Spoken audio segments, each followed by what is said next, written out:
Hi guys, देखिए हम CTET paper 2 जिसमें मैथ के कुछ क्वेश्चन कर रहे थे।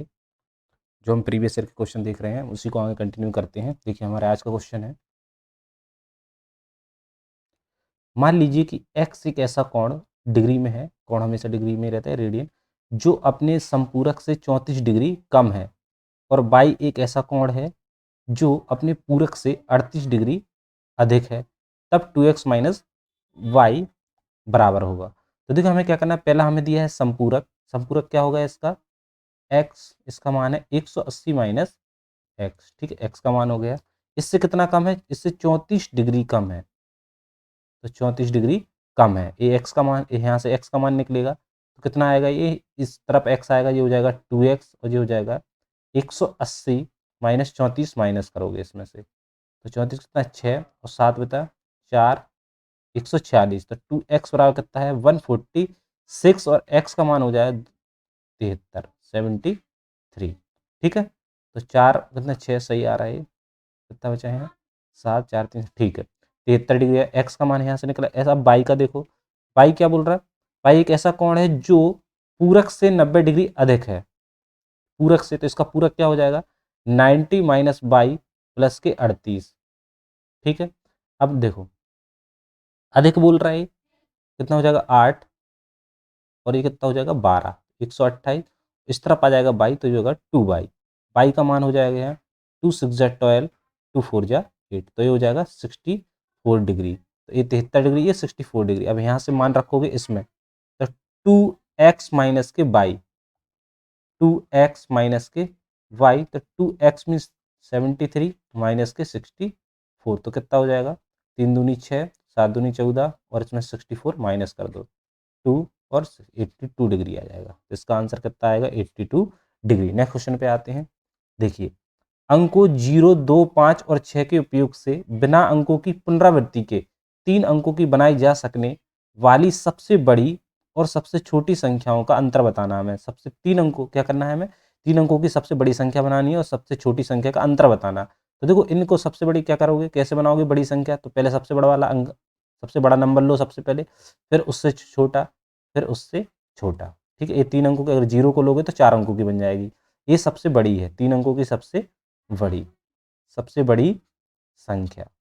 ठीक है, सबसे बड़ी संख्या हो गई। अब सबसे छोटी कौन सी हो जाएगी, सबसे छोटी, इनको मिलाओगे, रिपीट नहीं होना चाहिए। सबसे छोटी क्या बनेगी, देखो 2, सबसे पहले 2 यहाँ जाएगा, 2 से क्या आएगा 0, और क्या आ जाएगा 5। अगर 6 लोगे तो बड़ा हो जाएगा, और यदि देखो 0 पहले तो लोगे नहीं, तो 2 3 अंकों की बनानी है हमें, तो ठीक है, ये हो गई सबसे छोटी।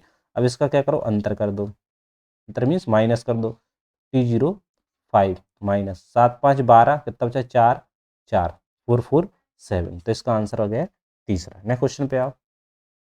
यदि 2/7 की पावर -3 इंटू 4/49 की पावर 6 इक्वल टू 2/7 की पावर 2m माइनस 1, तो इसको कैसे करेंगे, देखो घातांक पर आधारित है, तो हो जाएगा 2/7, जो जैसा लिखा है उसको वैसे ही लिखा रहने दो, -3 इंटू, ठीक है, ये कितना आ जाएगा 2/7, इस पे पावर कितना है 2, फिर इसकी पावर कितनी है 6। ठीक है, फिर क्या होगा इसका, देखो 2/7, इसकी पावर कितना हो गया 2m माइनस 1, इसको सॉल्व करो, 2/7, इसकी पावर कितना -3 इंटू, ये कितना हो जाएगा 2/7, पावर कितना हो जाएगा 6 दूनी 12, और ये कितना हो जाएगा 2/7 और 2m माइनस 1, तो कितना हो जाएगा, वो देखो आधार समान होने पर गुणा में घातें क्या होती हैं, जुड़ती हैं। तो 2 की पावर -3 प्लस 12, तो ये कितना हो जाएगा 9, क्या हो जाएगा 9। ठीक है, यही तो बचेगा, -3 प्लस के 12, तो हो जाएगा 2/7 की पावर कितनी है 2m माइनस, देखो जब आधार समान है तो घातें भी इसकी समान में रख दो, तो 2m बराबर 9, तो यहाँ हो जाएगा 2m बराबर कितना हो जाएगा, बन जाएगा 10, तो m बराबर हो जाएगा 5, तो यहाँ m की वैल्यू कितनी आएगी 5, तो m की वैल्यू 5। नेक्स्ट क्वेश्चन पे आते हैं। देखिए, निम्न में से कौन सी एक पूर्ण संख्या नहीं है, हमें नहीं है बताना है। तो देखो नहीं है, तो सबसे पहले क्या करोगे इसमें, अब हमें ये देखना है कि इसमें से पूर्ण वर्ग कौन सा है, पूरा कौन कौन सी पूर्ण वर्ग है उसको हटाते जाओ, जो नहीं बचेगी उस, देखो 6, ये वाला एक पूर्ण वर्ग संख्या है, लास्ट में 6 आ रहा, ये भी हो सकती है पूर्ण वर्ग, और ये भी हो सकती है। ठीक है, पहले हम चेक कर रहे हैं। 8 देखो नहीं हो सकता, पहले सुनो 2 का देखो क्या होता है गुणा 4, 3 3 कितना होता है 9, ये तो लास्ट में आएगा ही आएगा 9, ठीक है। 4 चौको 16, 6 पचम 25, 5 आता है, ठीक है। 6 चिंग 36 हो गया, ठीक है। और 9 7 तो 7 7 जन 49, 9 लास्ट में आता है, लेकिन 8 नहीं आता, तो इसका हो जाएगा 4 वाला, ठीक है। कोई से पूर्ण वर्ग नहीं है। देखो किसी संख्या में पहले 10% की वृद्धि की जाती है तथा फिर उसमें 10% की कमी की जाती है, तो इस स्थिति में उस संख्या में कोई परिवर्तन नहीं होगा, 1% की वृद्धि होगी, 1% कमी होगी। तो देखो सबसे पहले क्या बोल रहा है, जब भी इस टाइप के क्वेश्चन देखा करो तो बोल रहा है 10% क्या हो रही है इसमें वृद्धि, एक चीज। फिर क्या हो रहा है 10% की क्या हो रही है इसमें कमी हो रही, ठीक है। तो इसके लिए फॉर्मूला क्या होता है, देखो जब भी इस टाइप का क्वेश्चन हो तो एक्स प्लस के बाई एक्स बाई वाई 100, तो वृद्धि वाले को हम प्लस में लेंगे और कमी वाले को क्या करोगे माइनस में, तो प्लस माइनस ए है और यहाँ करोगे -10 × 10, बाई कितना आ जाएगा 100, ठीक है। तो ये कितना हो, देखो 10 से 10 कट गया और ये कितना हो रहा है, देखो 2 जीरो से 2 जीरो, यहाँ क्या बचेगा -1, तो एक उसमें -1% की कमी होगी। क्लियर है। नेक्स्ट क्वेश्चन पे आते हैं। देखो ABCD एक क्वेश्चन है हमारा, ABCD एक क्या है समलंब है जिसमें AD समांतर है किसके BC के, और AB बराबर 5 सेंटीमीटर, BC बराबर 11 सेंटीमीटर, AD बराबर 7 सेंटीमीटर। DO को एक बिंदु F तक इस प्रकार बढ़ाया जाता है कि AF बराबर 3 सेंटीमीटर तथा VF क्या है पैरेलल है किसके, पहले इसको लिख लो। देखो AD क्या है, सबसे पहले एक समलंब चतुर्भुज AD क्या है BC के समांतर है, क्लियर है। जहां AB कितना है, AB बराबर है 5 सेंटीमीटर और BC बराबर कितना है, BC बराबर है 11 सेंटीमीटर, क्लियर। और AD बराबर कितना है, AD बराबर है 7 सेंटीमीटर। और इसके बाद क्या बोला है इसने, और AF बराबर क्या दिया, AF बराबर दिया है अपना 3 सेंटीमीटर और VF लंब है किसके DF के। अगर लिखना है नहीं लिखना है तो डायरेक्ट करते जाओ। देखो कैसे करोगे, सबसे पहले क्या समलंब चतुर्भुज बनाओगे, समलंब चतुर्भुज बनाया है हमने, ठीक है, बना लिया। अब देखो नाम क्या बोल रहा है, AD समांतर है BC के, तो ए वाली भुजा इस वाली भुजा के क्या है समांतर है, AD समांतर है BC के, ठीक है। अब क्या बोल रहा है देखो, और क्या बोल रहा है ये बोले DA को एक बिंदु F तक इस प्रकार बढ़ाया जाता है, तो DA को, तो D और A को हम क्या करेंगे इसको बढ़ाएंगे, और क्या कर रहा है BF पर लंब है, मतलब यहाँ को हम बढ़ाएंगे, इसको आगे बढ़ाएंगे, ठीक है, बढ़ा दी। तो VF लंब है किस पे DF के, मतलब ए वाला कोई बिंदु है, यहाँ को बढ़ाया हमने F, इस पे ए वाली भुजा क्या है ये B, VF क्या है इस पे लंब है, लंब है मतलब बिल्कुल सीधी रेखा जाएगी, 90 डिग्री का एंगल बनाएगी, क्लियर है। AD का मान कितना है, देखो AD का मान है 7 सेंटीमीटर, ये हो गया हमारा 7 सेंटीमीटर AD दी है हमें। VC कितना दिया है 11 सेंटीमीटर, BC हो गई। और AF का मान हमें इतना दिया, A है हमारा 3 सेंटीमीटर, ठीक है। AF हो गया, BC हो गई, AB हो गई, और AD 7 सेंटीमीटर, AD कितना है, AD हो गया, BC हो गया, AB मतलब ए वाली है 5, ए वाली भुजा तो ए वाली है 5 सेंटीमीटर, क्लियर है। कितनी है 5 सेंटीमीटर। जब देखो ए 5 हो गई तो यहाँ देखो एक ट्रिपलेट बन रहा 3 4 5, समकोण त्रिभुज बन रहा 3 4 5, क्लियर हो गया। अब क्या बोल रहा है, बस हमें क्लियर पता चला गया। तो देखो क्या होता है समलंब चतुर्भुज का क्षेत्रफल क्या होता है, समलंब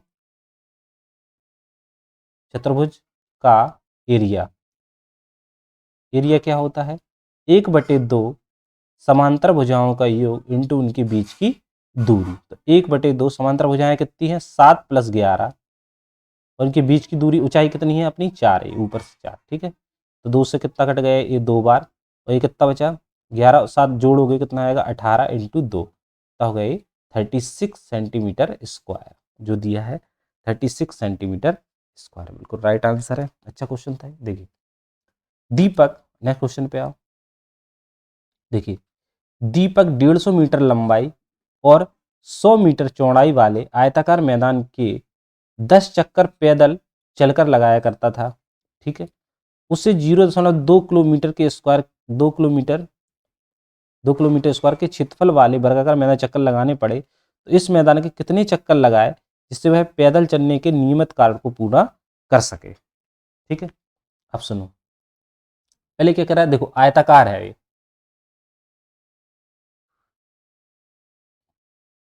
ठीक है, 150 मीटर क्या है इसकी लंबाई, ठीक है, और 100 मीटर है इसकी चौड़ाई। क्लियर है।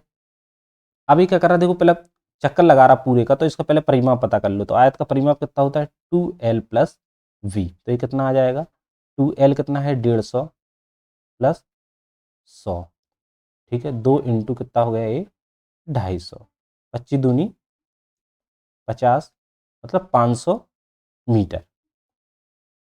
ये देखो 500 मीटर कवर कर रहा है एक चक्कर में, तो टोटल कितने चक्कर लगा रहा है ये, 10 चक्कर लगा रहा, तो 10 कितना हो गया 5000 मीटर, ये हमें पूरा कवर कर रहा है ये 10 चक्कर में। क्लियर है। अब देखो इसको, देखो उसे 0.1 किलोमीटर स्क्वायर के क्षेत्रफल वाले वर्ग में अगर चक्कर लगाने पड़े, तो पहले इसका हम क्या करेंगे, एरिया है, तो एरिया क्या होता है, भुजा का स्क्वायर बराबर 0.01, ठीक है, तो ये कितना हो जाएगा, ए वर्गाकार का एरिया दिया है इनने, तो ये हो जाएगा 0.01, कितना है ये किलोमीटर का स्क्वायर। क्लियर है। तो ये हटेगा, देखो कितना आएगा, नीचे इसका दशमलव आएगा, 101 किलोमीटर का स्क्वायर, कितना बचेगा 1/10, ये बचेगा 1/10। अब ये किस में आ रहा है, किलोमीटर में, हमें इसको किस में बदलना है, इसको किस में बचेगा, क्योंकि ये किलोमीटर में है तो किस में बचेगा, ये किलोमीटर में, इसका स्क्वायर हो जाएगा, इसका भी तो होगा पूरे का, ठीक है, तो ये कितना बचा 1/10, किलोमीटर को किस में बदलोगे, मीटर में, तो इंटू 1 किलोमीटर कितने होते 1000 मीटर, तो इससे कट गया कितना आया 100, हमारा आ गया 100 मीटर। क्लियर है। अब हमें चक्कर बताना है, सुनना, तो ये कितना है 5000 मीटर, ये है 5000 मीटर, और नीचे क्या करोगे इसको 100 गुणा, कितना होता है वर्ग का परिमाप कितना होता है 4 का मल्टीप्लाई, 0 से 0 कट गए, 50/4 भाग दोगे, चक्कर पता करना है हमें, तो क्या करोगे इसमें, इसके जो परिमाप में वर्ग के परिमाप का क्या करोगे इसमें भाग कर देंगे, तो हमें उसे पता चल जाएगा ये कितना कारपूर्ण। देखो कितना करोगे, देखो 50 में भाग दो, कितनी बार जाएगा ये, लगभग 12, 4 एकम 4, 4 दूनी 8, 4 पंचे 20, लगभग 12 या 13 लगभग आ रहा है, ठीक है। नेक्स्ट क्वेश्चन, अच्छा क्वेश्चन था, सुनिए, धातु से बने, अब नेक्स्ट क्वेश्चन ए वाला है, धातु से बने एक बेलनाकार बक्से की त्रिज्या इतनी है, यदि इसकी ऊंचाई 1 मीटर है तो इसकी धारता क्या होगी। तो देखो, धातु से बने एक बेलनाकार बक्से, इसमें क्या करना है, इसकी त्रिज्या हमें दी है, त्रिज्या कितनी है इसकी 17.5 सेंटीमीटर त्रिज्या हुई, इसकी ऊंचाई कितनी है 1 मीटर, कितनी है 1 मीटर, 1 मीटर को हम क्या करें, जब ये सेंटीमीटर में तो सेंटीमीटर बदलो, तो 1 मीटर में कितने होते हैं 100 सेंटीमीटर होते हैं, तो ये हमारे हुए 100 सेंटीमीटर इसकी ऊंचाई होगी। क्लियर होगी। तो इसका आयतन क्या होगा धारता, तो बेलन का आयतन, बेलन का आयतन या धारता pi r square h, pi 22/7 into r कितना है 17.5 इंटू 17.5 इंटू 100। क्लियर है। इसको देखो दशमलव हटाओगे 1 जीरो यहाँ आएगा, और 1 दशमलव इसका हटाओगे तो 1 जीरो यहाँ आएगा। क्लियर है। और 2 जीरो से 2 जीरो कट जाएंगे। ठीक है। ये कितना बचेगा 22/7 गुणा, आयतन किस में होता है सेंटीमीटर, तो ये चल रहा है सेंटीमीटर क्यूब।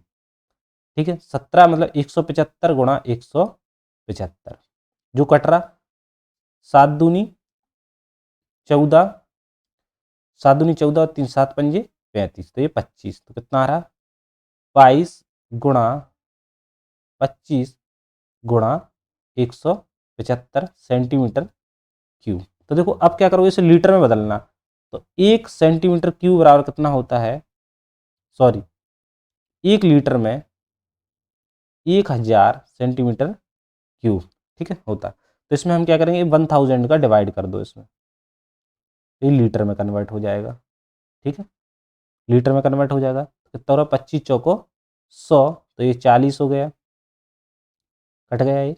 अब क्या करोगे देखो 25 से ये 5 से काटो, 5 दूनी 5 तिया 15 पचम 25, 5 8 जा 40, ये किससे कट जाएगा देखो 2 से कट जाएगा, 2 एकम 2, 2 चौको 8।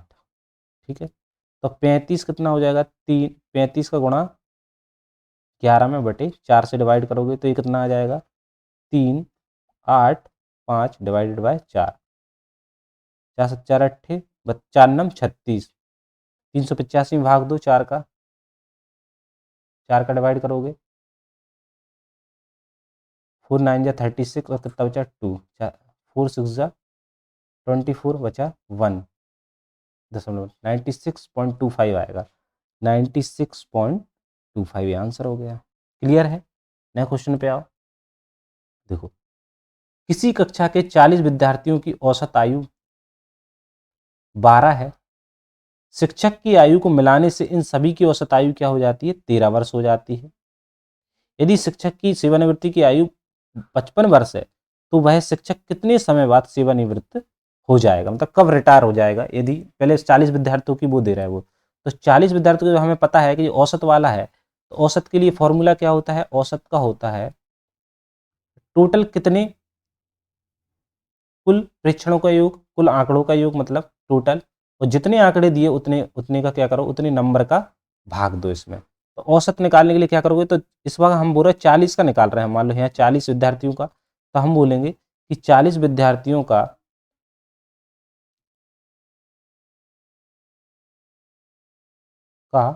कुल योग कितना हो जाएगा, कुल मतलब कुल आयु कितनी होगी 40 इंटू 12, 12 48, 480 हो जाएगी। ठीक है, 40 विद्यार्थी कुल आयु का योग। इसके बाद आती है देखो शिक्षक को और मिला लिया तो टोटल कितने हो गए 41, तो 41 शिक्षक को मिला के, शिक्षक को भी मिला के कितनी होगी टोटल कुल आयु कितना निकालोगे तुम, कुल कितना हो जाएगी इनकी आयु का योग कितना हो जाएगा, तो 41 गुणा कितना करोगा इसमें 13, कितनी हो गई 13 एकम 52, 52 और एक जोड़ दोगे 53, 553 हो गई। ठीक है, अब देखो 41 में, इसमें देखो 40 विद्यार्थियों की कुल आयु का योग इतना है, और 41 में तो शिक्षक को भी मिला के इनकी आयु का टोटल योग कितना होगा इतना, तो इसमें से देखो एक ज़्यादा हो रहा है तो इसको हम क्या करेंगे माइनस आएंगे तो निकल आएगा, तो ये कितना हो जाएगा देखो 533 में से 480 माइनस कर दो, 3 आ गए, 8 5 13, तो 53 वर्ष आ रही, कितनी आ रही 53 वर्ष आ रही। क्लियर है?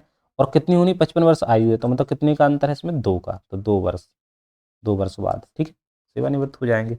नेक्स्ट क्वेश्चन पे आओ। देखो, दुसंपूरक कोणों की माप क्रमशः इतनी है, ठीक है इतनी, ये दो संपूरक कोण है तो हमने बताया था, देखो हमेशा दो संपूरक कोणों का योग कितना होता है 180 डिग्री, और दो पूरक कोणों का योग कितना होता है, पूरक कोण संपूरक कोण का योग होता है 180, तो इसको हम क्या करेंगे देखो, पूरक कोण का योग होता है 90।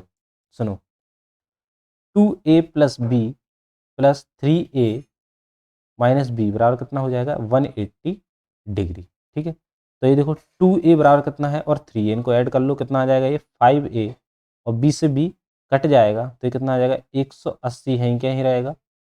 ठीक है, तो a बराबर कितना हो जाएगा 180 बटे 5, तो 5 5 6 30। ठीक है, ए बराबर कितना हो गया 36। ठीक है, 36 डिग्री ए का मान आ गया, तो एक 3 ए निकालना हमें, तो 3 ए मतलब 36 इंटू 3, 36 18 9 1 10, तो 108 डिग्री मान आ जाएगा इसका, 108 आ गया। ठीक है, थैंक यू ऑल, आज के लिए हमारा यहीं पर था पूरा टोटल।